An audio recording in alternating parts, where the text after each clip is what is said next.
Por que você esteve tão cega quando se relacionou com o narcisista? Here we are. Sejam todos bem-vindos a mais um vídeo. Eu sou Sinara França, sou terapeuta. Neste canal eu falo sobre relacionamentos abusivos com pessoas narcisistas e psicopatas. A finalidade deste canal não é diagnosticar uma pessoa com transtorno de personalidade narcisista, e sim orientar, falar como funciona um relacionamento abusivo e que possa ser com uma pessoa narcisista ou psicopata. E vamos ao tema do vídeo de hoje. Essa pergunta, a maioria das pessoas que saem de relacionamentos abusivos com narcisistas ou psicopatas acabam se fazendo. Nossa, como eu aguentei, como eu pude suportar tudo isso, por que eu aceitei tanto abuso dessa pessoa narcisista? E hoje eu vou falar com vocês exatamente como isso funciona. Por que que você acaba entrando na falsa realidade do narcisista e vai aceitando todo tipo de abuso, de manipulação, às vezes abusos físicos, né? O psicológico sempre existe. Aceitar traições, né, gente? Muita coisa ruim, humilhações, depreciações, autodestruição. Você acaba se autodestruindo num relacionamento com uma pessoa narcisista, porque o narcisista, ele não tem apego emocional, ele não sente empatia, ou ela não sente. Gente, vamos lembrar, estou falando aqui de pessoa narcisista, tá bom? Então fica no ar aquela pergunta, né? Aquela indignação, como é que pode eu ter passado por tudo isso? Veja bem, eu já falei em outros vídeos aqui, mas eu vou repetir. O narcisista, quando ele se aproxima de você, ele está sempre fazendo um estudo do seu comportamento. Às vezes, esse narcisista já te sondou, principalmente um psicopata. O psicopata, ele está sempre à espreita, ele estuda muito bem as pessoas que ele quer tomar como vítima. Então, ele já pode ter captado, ou ela, algumas informações sobre a sua vida nas redes sociais, ou se tem contato com alguém conhecido no ambiente de trabalho, enfim.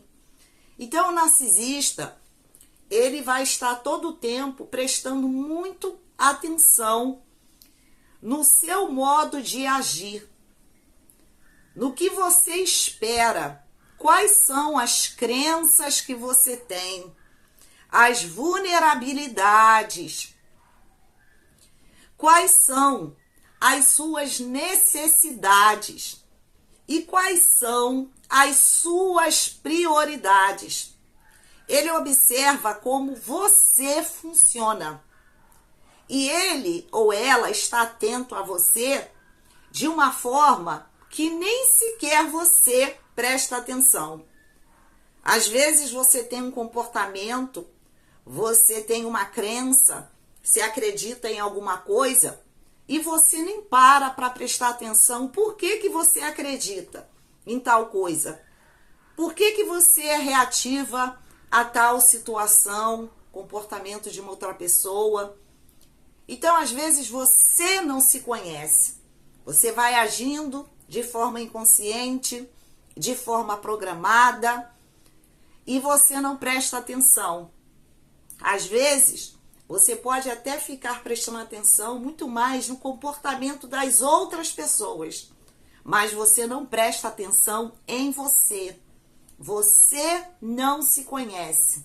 Aí vem um narcisista que está muito mais atento ou atenta a você, a conhecer você do que você mesma, e aí se torna fácil Porque no início do relacionamento, no chamado bombardeio de amor, geralmente a vítima, ela fica assim, muito vulnerável ao narcisista, muito à vontade, porque o narcisista está bombardeando de amor, está dando muita atenção.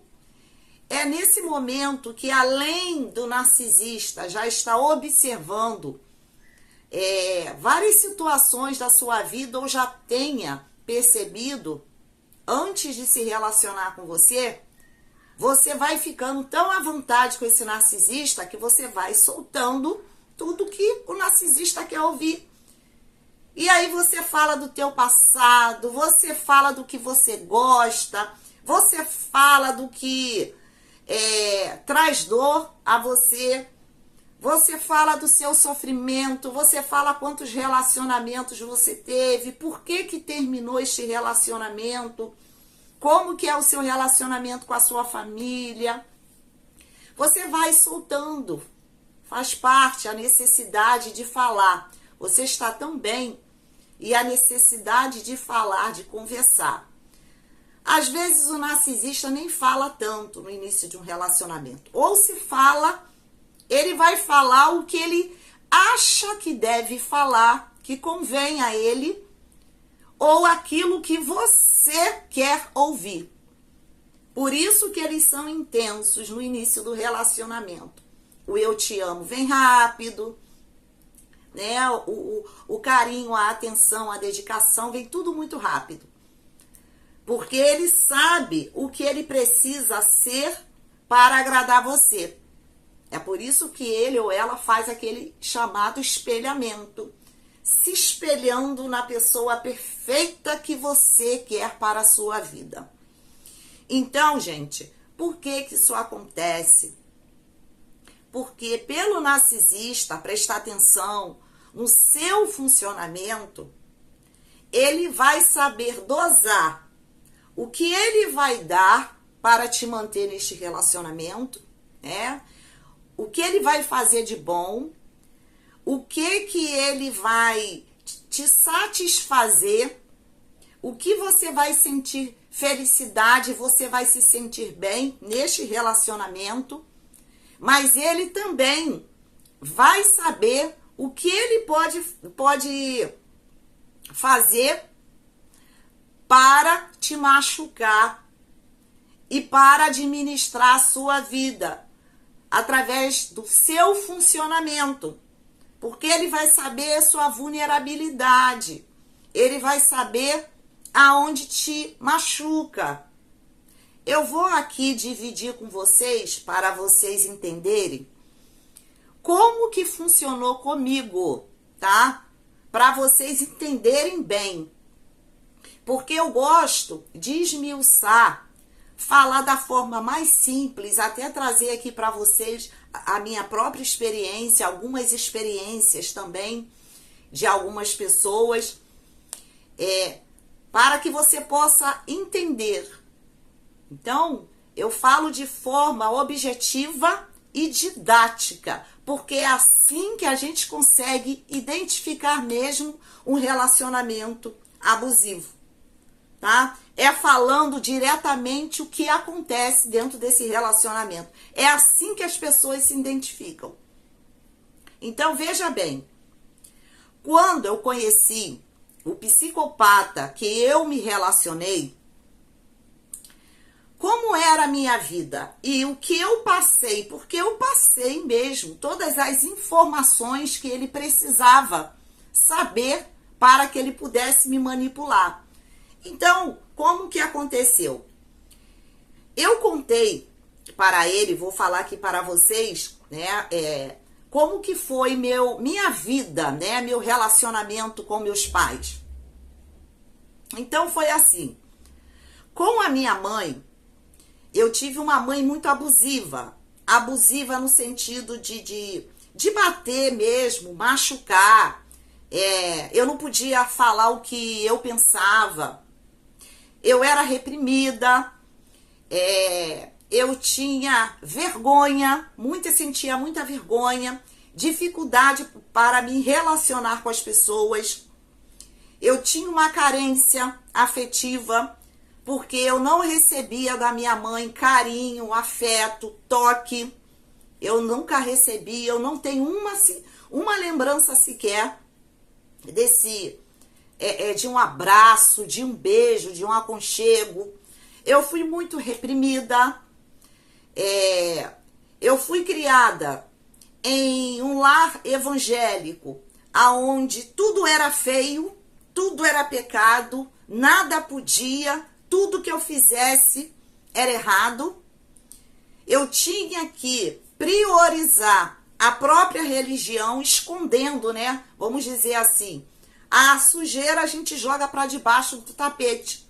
Então eu fui acreditando que eu deveria me calar, que eu não poderia me expressar, dizer aquilo que eu estava pensando, sentindo, porque eu não tinha essa oportunidade com a minha mãe. Eu sempre tive uma barreira, assim, uma dificuldade de me aproximar da minha mãe, porque eu não tive esse vínculo com ela, essa aproximação. Eu não tenho nenhuma lembrança de aproximação, então foi tudo assim muito rígido, né? Então, tudo era em nome da família, do que as pessoas vão dizer, e em nome da religião. Então, olha, não fala, não conta, aconteceu algo terrível na família, gente, não espalha, fica quieto, ninguém pode saber, isso vai trazer escândalo, o que as pessoas vão pensar da gente. Isso vai trazer escândalo para religião, para a igreja que a gente frequenta.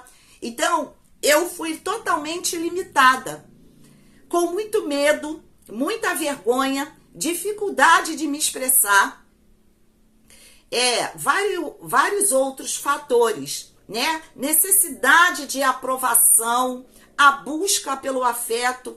Porém, o meu pai sempre foi totalmente o oposto.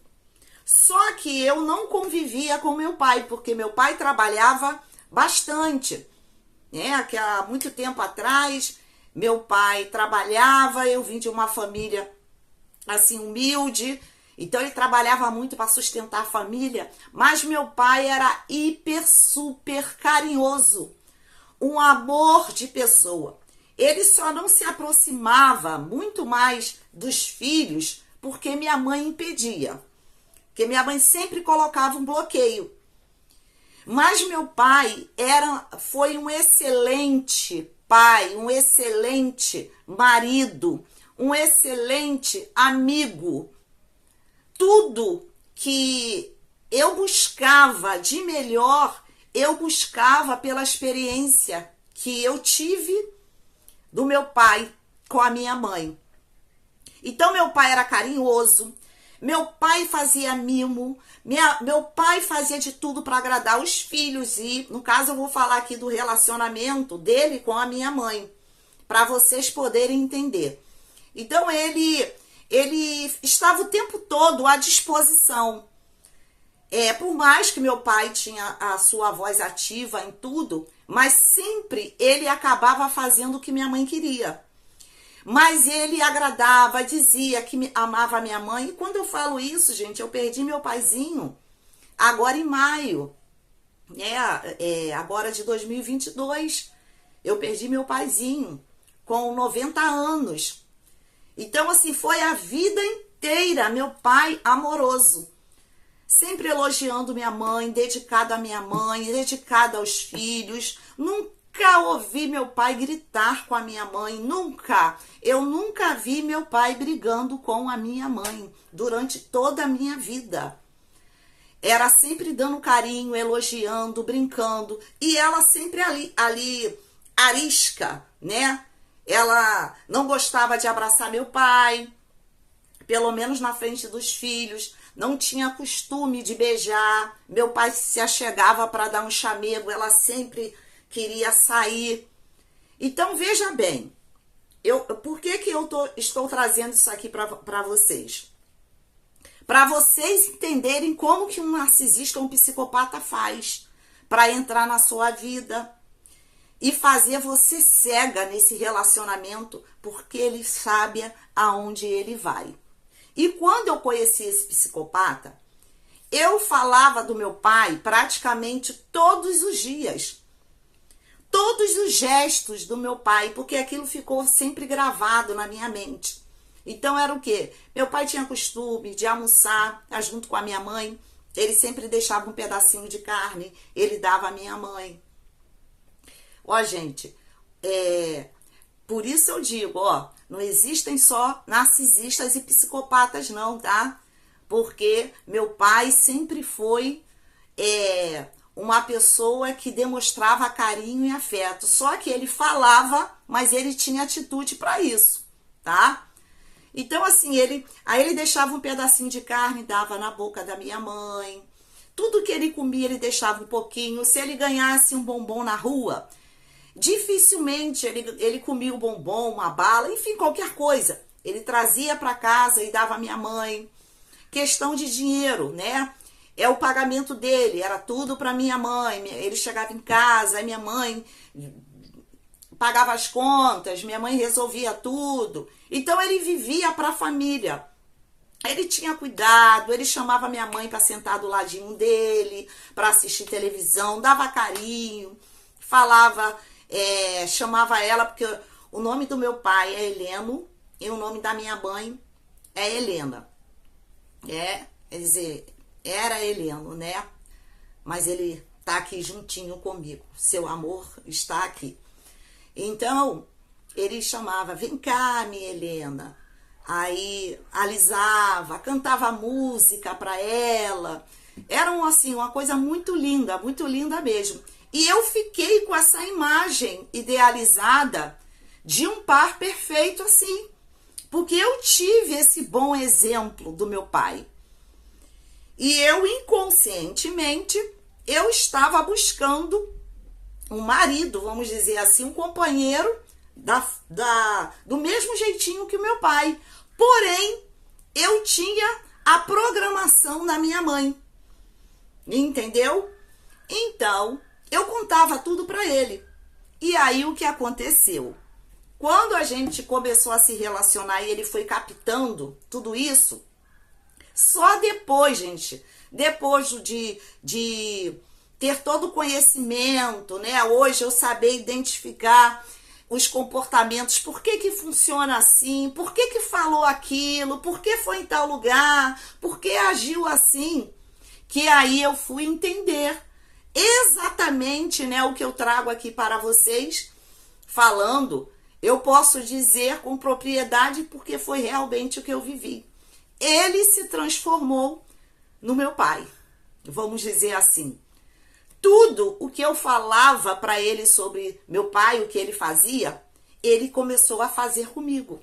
Total carinho, comidinha, suquinho, e quando eu estava deitada ou sentada no sofá, estava frio, meinha no pé, beijinho, separava a comidinha, né? Também fazia a mesma coisa. Aí, junto a isso, olha só, hein? Para isso gerar um gatilho. Aí ele dizia, bem assim, só eu faço isso para você. Você nunca... E falava sorrindo, né? Duvido, ele falava assim, duvido que você vai encontrar uma pessoa que faça isso com você. Na época, eu não prestei atenção, eu não consegui assimilar que o comportamento que ele estava tendo era exatamente o comportamento que meu pai tinha com a minha mãe. Então ele foi fazendo tudo. Até poucas vezes que ele trabalhava, porque ele era desses que não gostava de trabalho, mas geralmente quando ele trabalhava, ele trazia o dinheiro. Aí falava aqui, ó, tá vendo? Meu pagamento é todo para você. Aí ele falava o que ele ia fazer. Isso, gente, para poder cativar. Então ele copiou o comportamento do meu pai todinho. E eu, na época, não prestei atenção nisso. Apenas aquilo foi me alimentando, né? Foi me saciando. É como se eu tivesse encontrado o par perfeito, porque era o tipo da pessoa que eu procurava para minha vida. Então ele fazia tudo o que o meu pai fazia. E então muito carinho, né? Elogio, as mesmas brincadeiras, a mesma fala.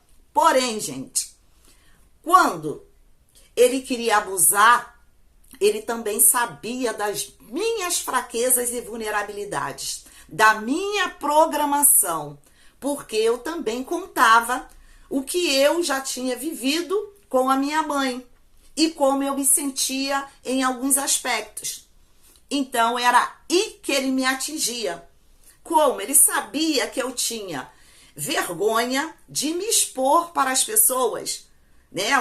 No momento de briga, uma maldade que ele estivesse fazendo, eu sempre falava, para que as pessoas vão ouvir. Eu aceitava o abuso para não me expor, para não falar.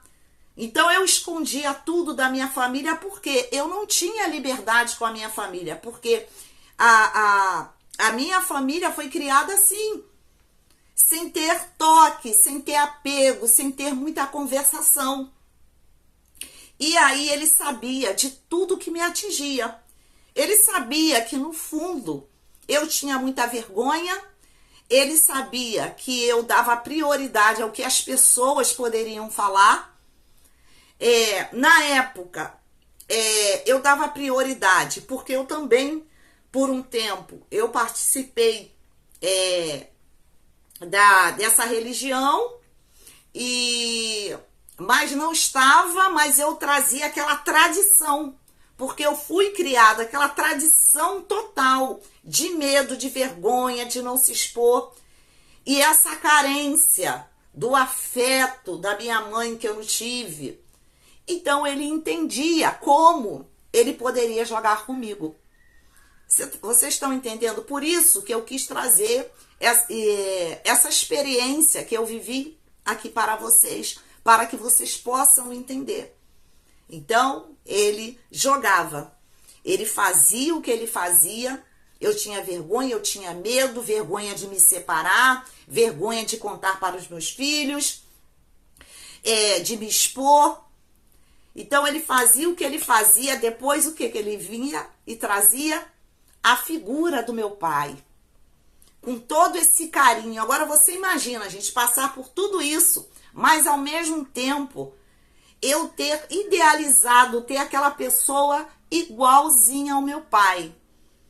Com todo o carinho e todo afeto como meu pai, como eu coloquei, mostrei para ele que funcionava o meu pai. Então ele vinha com essa falsa imagem criada e pronto, eu acabava aceitando. Então eu ficava entre o que eu estava sentindo, a minha dor, o meu sofrimento, porque eu estava aceitando o abuso, porque eu fui abusada também pela minha mãe.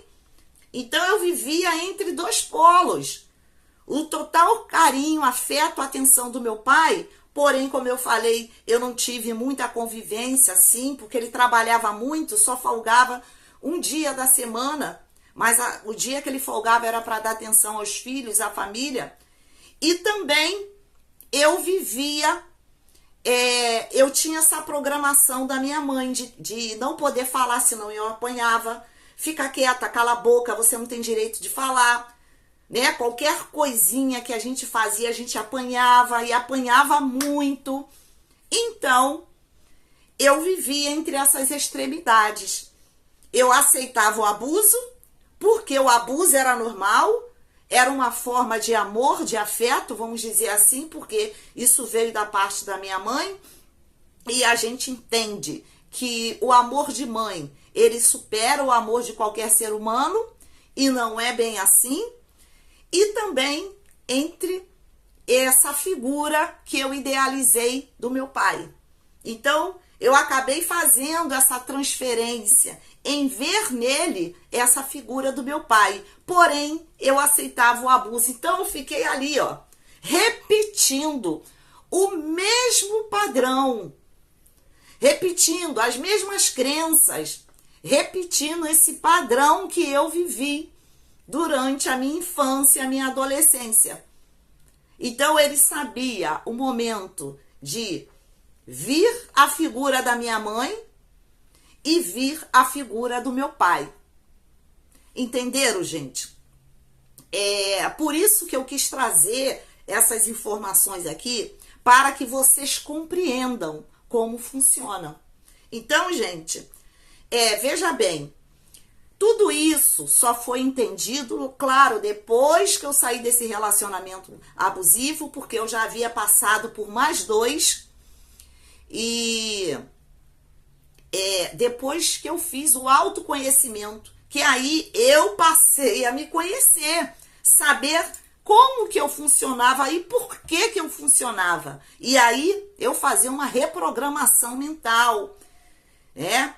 Eu pude identificar aquelas distorções que haviam ali, aquelas crenças também, tanto crença familiar, crenças religiosas, e aí sim eu me refiz. Hoje eu vivo a minha realidade, é aquilo que realmente eu implantei como verdade para a minha vida, sem viver mais dentro de uma programação e aceitação sendo anulada. Mas eu precisava de ter essa aprovação. Eu tinha essa necessidade da busca desse amor, embora eu tivesse recebido do meu pai, mas faltou na minha mãe.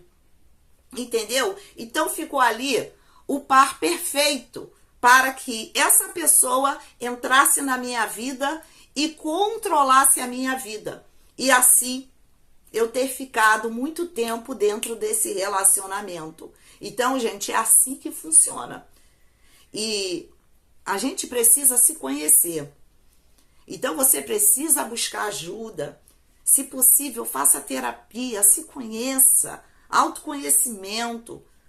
Preste atenção no seu agir, no seu comportamento, no que você aceita, o que você pensa, o que você tem como crença, para que você não caia em relacionamento abusivo, porque um narcisista, um psicopata, ele sabe administrar a sua vida, muito mais do que você que não se conhece.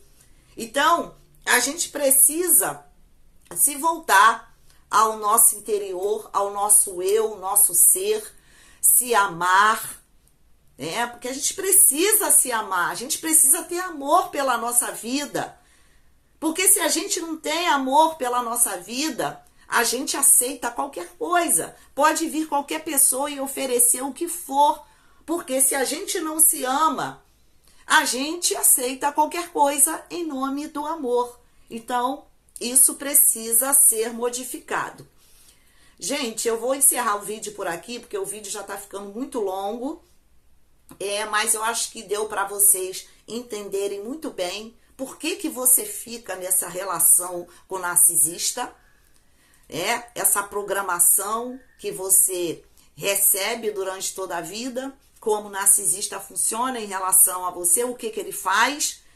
E é isso aí, gente. Se conhecer, autoconhecimento, viver a vida da melhor forma possível, com uma nova programação, com uma nova realidade de vida. Quem constrói a sua vida é você. Todos os dias nós temos uma nova oportunidade de criarmos uma vida melhor, né? Uma qualidade de vida melhor, pensamentos melhores, buscar coisas novas, mas sempre se percebendo e se conhecendo. Então, gente, esse foi o meu vídeo. Espero que vocês tenham gostado. Curtam, compartilhem, deixem seus comentários.